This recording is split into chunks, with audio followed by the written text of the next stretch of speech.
Qu'est-ce qu'on peut prévoir?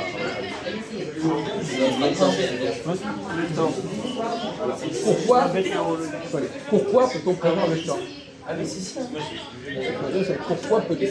qu'on peut prévoir? C'est pourquoi on peut prévoir. Oui. Si vous dites que je peux prévoir quelque chose, ça veut dire qu'il y a une raison pour laquelle on peut. Pourquoi on peut prévoir le temps? Moi je dirais. C'est lui qui a dit ça, moi j'ai pas parlé de le temps. Et maintenant il y a la technologie, on peut savoir la météo du lendemain et dans 2 jours, 3 jours. Voilà. Pour contrôler la nature. Je ne pas une météorologie. Qu'est-ce qu'on peut. Par exemple, on va prendre un exemple. Les élections américaines, on peut savoir qu'elles auront lieu. Oui. Donc, qu'est-ce qui permet de prévoir les élections américaines? Qu'est-ce qui permet de prévoir les élections américaines? Non, qu'est-ce qui permet de prévoir qu'il y aura à telle date pour les élections américaines? Il y a un calendrier. Voilà, répondez, calendrier. Mais non, mais il ne répond même pas. Il y a un calendrier. Il y a un calendrier, et c'est parce qu'il y a un calendrier qu'on peut prévoir. S'il n'y avait pas de calendrier, on ne pourrait pas prévoir. Voilà. D'accord? Bon. Compliqué ça.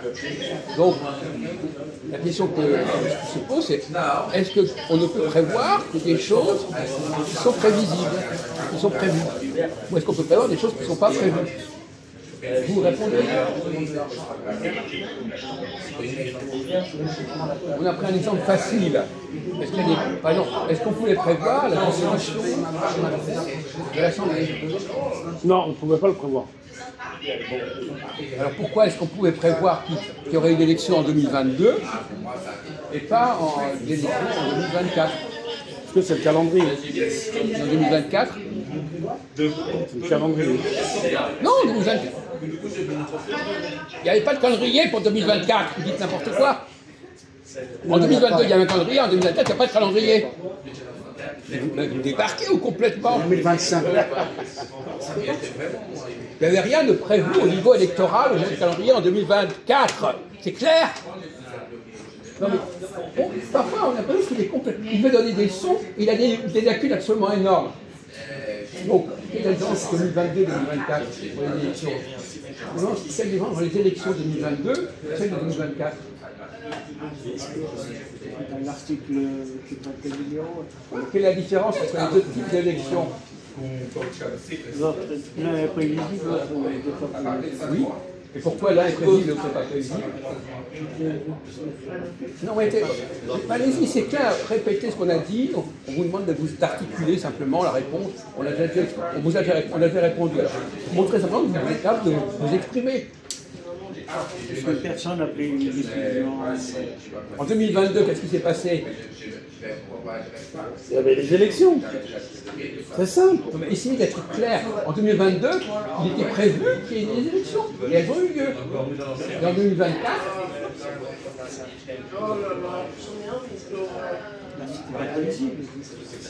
c'est pas prévisible. Pourquoi c'était pas prévisible? Non mais pourquoi c'était pas prévisible? On en a parlé. Pourquoi c'était pas prévisible? Parce que c'était pas. C'était pas dans le calendrier. Non mais, vous voyez le niveau que nous avons des gens qui sont mentaux. C'était en 2024, rien n'était pas écrit qu'il devait y avoir des élections à ce moment-là. Ouais, c'était imprévisible. Comment? C'était imprévisible. Non, on n'a pas dit que c'était imprévisible. C'était pas écrit que c'était comme ça. Maintenant, on pouvait penser que, pour des raisons diverses, c'était prévisible. Ce n'est pas des choses qui sont imprévisibles. Il y avait eu des élections européennes qui avaient fait gagner le Rassemblement national. On pouvait penser qu'effectivement, il fallait réagir. Mais, effectivement, alors donc finalement, je répète ma question, est-ce qu'on peut prévoir ce qui est imprévisible? Ce qui est imprévisible sur le plan technique, je veux dire. Par exemple, les gens qui vont voir un voyant, les cartomanciels, il faut leur demander des choses qui sont prévisibles, des choses qui sont imprévisibles.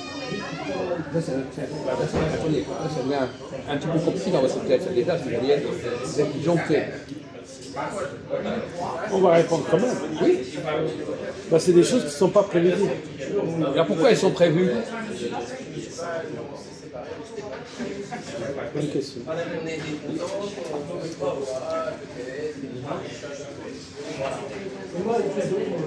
Donc il y a des choses qu'on peut prévoir parce qu'elles sont prévisibles, ça appartient à un système et d'autres choses.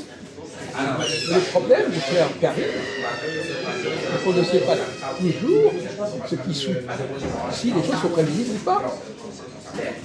Comment peut-on savoir exactement ce qui est prévisible? Comment sait-on que c'est prévisible? Ça dépend de quelle instance que c'est prévisible. Peut-être que quelque chose qu'on croit imprévisible est prévisible. Ça dépend de quoi? Du niveau de... On a parlé de météorologie. Il y a 100 ans, est-ce que les choses qu'on prévoit aujourd'hui, météorologiquement, on pouvait les prévoir? Eh bien, alors voyez-vous. Donc c'est pas absolu. Peut-être que les choses qu'aujourd'hui on ne peut pas prévoir, on les prévoira dans 10 ans ou 20 ans. Ah! C'est pas une chose qui est fixée une fois pour toutes. Donc qu'est-ce qui permet de rendre les choses plus prévisibles qu'elles ne l'étaient avant? Répondez. Moi je pose des questions de primaire. Moi seulement je vous exprimer à peu près de manière décemment. Alors, qu'est-ce qui fait que... Alors répondez. Ah non, écoutez, vous n'avez pas entendu? Répétez à notre ami. Non, on est au troisième âge, quatrième âge. Dans le futur, est-ce qu'il y a des choses qu'on pourra prévoir?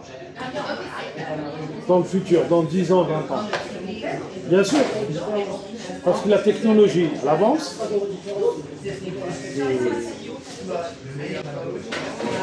La preuve, dans le temps, il y a des choses qui n'étaient pas prévisibles, que maintenant on peut le prévoir. Par exemple, en 1974, il s'est passé en France quelque chose d'imprévisible, c'était quoi? 1974, j'avais 4 ans. Non, j'en fous! Vous avez rien, vous avez déjà entendu parler de Napoléon, vous avez parlé de 1914, vous n'étiez pas né? En 1974, j'avais le choc pétrolier. Non! Non, c'était en 73.